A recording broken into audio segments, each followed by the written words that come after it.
Good morning everyone. তো আর একটা নতুন ব্লগ স্টার্ট করছি। তো সকাল সকাল রান্না তাড়াতাড়ি করে নিয়েছি। আজকে সেরকম কিছু করিনি, আলু পোস্ত, ডাল আর উচ্ছে আলু ভাজা। আর এখানে টিফিনও প্যাক করে দিয়েছে। আর সকালে বানিয়েছিলাম একটু চিড়ের পোলাও। তো তাড়াতাড়ি ব্রেকফাস্টটা সেরে একটু বেরিয়ে গেছিলাম। মামামের শরীরটা একটু ভালো নেই, তো ভাবলাম যে একটু ডাক্তার দেখাতে যাব। তো তার জন্য বেরিয়ে পড়েছি, কিন্তু সেখানে গিয়ে দেখলাম যে সকালবেলা ডাক্তার নেই, বিকাল দিকে আসতে বললো।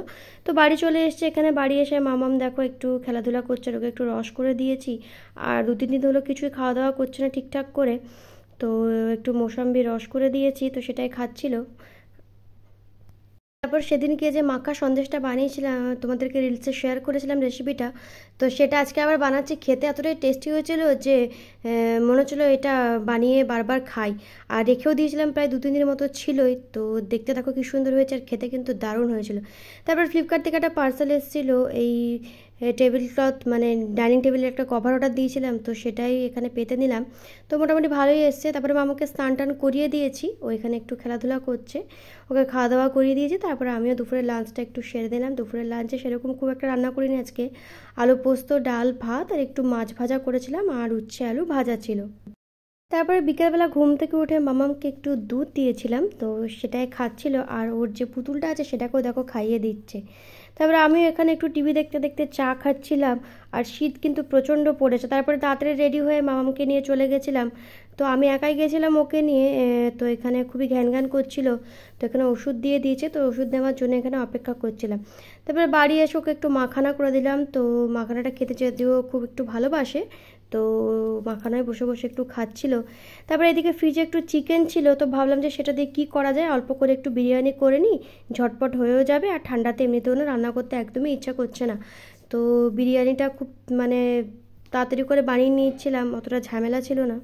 আর মাংসটাকে আমি দুপুরবেলাতে ম্যারিনেট করে রেখে গেছিলাম, ওই দই, আদা রসুনের পেস্ট, যা যা লাগে, লঙ্কা গুঁড়ো, জিরে গুঁড়ো, ধনে গুঁড়ো, এইসব দিয়ে প্রায় 3 থেকে 4 ঘন্টা ম্যারিনেট করে রেখেছিলাম।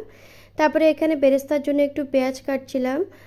আর পেঁয়াজটাকে যদি ভালোভাবে কেটে যদি 10 মিনিট নুন মাখিয়ে রাখা হয়, তারপরে যদি ভাজা হয়, তাহলে কিন্তু খুব তাড়াতাড়ি নাকি বেরেস্তাটা ভাজা হয়ে যায়।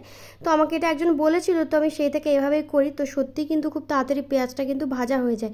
তারপরে এখানে ম্যারিনেট করা মাংসটাকেও আমি কষানোর জন্য দিয়ে দিয়েছি, যেহেতু দুপুর থেকে ম্যারিনেট করা ছিল। তো আর এমনিতেও চিকেন খুব একটা মানে দেরি লাগে না সেদ্ধ হতে, তো চিকেনটা এখানে হয়ে গেছিলো। আর এখানে মামাম দেখো একটু খেলা করছিল।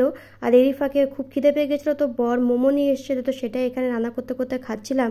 আর আমার অবস্থা দেখো, শীতকালে না খুব অসুবিধা হয় রাত্রেবেলা রান্না করতে। তারপরে এখানে মাংসটা আমার হয়ে গেছে, আর এরপরে লেয়ারিং করব, যেহেতু দুজনের জন্য বানিয়েছি, তো খুব একটা বেশি কোয়ান্টিটির হয়নি, অল্প করেই বানিয়েছিলাম। তো খেতে খুবই ভালো হয়েছিল। আর শীতের রাতে এরকম যদি গরম গরম বিরিয়ানি থাকে, তাহলে তার কোনো কথাই নয়। আর এখন মোটামুটি বিরিয়ানিটা ভালোভাবেই বানাতে শিখে গেছি, তো সে কারণে বাইরে থেকে কিনে খেতেও না খুব একটা ইচ্ছে করে না। যখনই ইচ্ছে করে ঘরে একটু ঝটপট করে বানিয়ে ফেলি। বিরিয়ানির সাথে খাওয়ার জন্য একটা দই, ধনেপাতা, পুদিনা পাতা, কাঁচা লঙ্কা, রসুন দিয়ে আমি একটা চাটনি বানিয়েছিলাম। তো সেটা দিয়ে বিরিয়ানিটা খেতে কিন্তু জাস্ট অসাধারণ লাগছিল। তো ব্যাস, এখানে বিরিয়ানি আমার রেডি হয়ে গেছে, সার্ভ করে দিচ্ছে। দেখো কি সুন্দর ঝরঝরে হয়েছে। আর এর সাথে আর কি লাগবে, একটু পেঁয়াজ নিয়েছিলাম, আর ওই চাটনিটা দিয়ে খেতে কিন্তু দারুণ লাগছিল।